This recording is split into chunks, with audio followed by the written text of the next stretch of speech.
Aizvien vairāk klientu vēlas sazināties un saņemt valsts darba inspekcijas pakalpojumus elektroniskā veidā. Diemžēl šī brīža inspekcijas informācijas sistēma tehniski nespēja nodrošināt kvalitatīvus e-pakalpojumus. Šī iemesla dēļ ar RF projektu palīdzību plānots pilnībā mainīt līdzinājos inspekcijas pakalpojumu sniegšanas principus, kvalitātes un operativitātes ziņā pielīdzinot tos privātā sektora praksei. Mēs ieviesīsim 16 e-pakalpojumus, kas ir vērsti tieši uz klientiem, izstrādājot tādu lietu kā interneta apkalpošanas centru, kurā klients varēs ērti gan rakstīt iesniegumus, gan saņemt atbildes no valsts darba inspekcijas, dalīsies status juridiskā persona vai privātā persona. Tādā veidā viņš ātrāk varēs saņemt šo informāciju no inspekcijas un iegūt. Ja? Un otra lieta attiecībā uz to, ko iegūst pati iestāde, šo informācijas sistēmu pilnveidošanas rezultātā, ir tā, ka mēs nodrošināsim saslēgšanos ar citām sadarbības iestādēm, kā valsts ieņēmuma dienests, sociāldošu aģentūra, un varēsim apmainīties informāciju to, kas tagad arī prasa vairāk laika.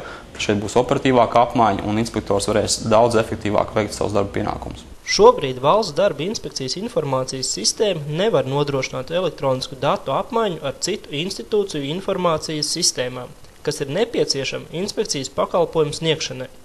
Tādēļ ir pieejami tikai daži vienkārši e-pakalpojumi, un cilvēki ir spiesti vērsties inspekcijā ar iesniegumiem vai konsultēties klātienē. Pieaugošais iesniegumu un konsultāciju skaits apgrūtina inspekcijas darbu. Vērojams rindas pieņemšanas telpās, noslogots konsultatīvais tālrunis, kā arī dokumentu iesniegšana klātienē klientiem prasa papildu laiku. Līdz ar to mazāk laika paliek arī inspekcijas preventīvajam darbam. Klienta iegūma galvenais ir operatīvākā, ātrākā inspekcijas atbildes saņemšanā. Otra lieta, viņš var neiziet no savām mājām, lai saņemtu inspekcijas pakalpojumus. Viņam nav jānāk klātienē uz inspekciju noteiktos laikos. Pakalpojums ir pieejams 24 stundas diennaktī, 7 dienas nedēļā. Tātad faktiski mēs visu laiku esam klientam pieejami, lai viņš varētu atrisināt savus jautājumus, kas saistās ar inspekcijas darbību. Piemēram, darba devējs varēs ziņot par nelaimes gadījumu darbā, varēs rakstīt iesniegumu, varēs saņemt, ja viņš piekrīt inspekcijas rīkojumu elektroniskā formātā, varēs atbildēt uz to, kādā veidā viņš ir šo rīkojumu izpildījis, arī elektroniskā formātā.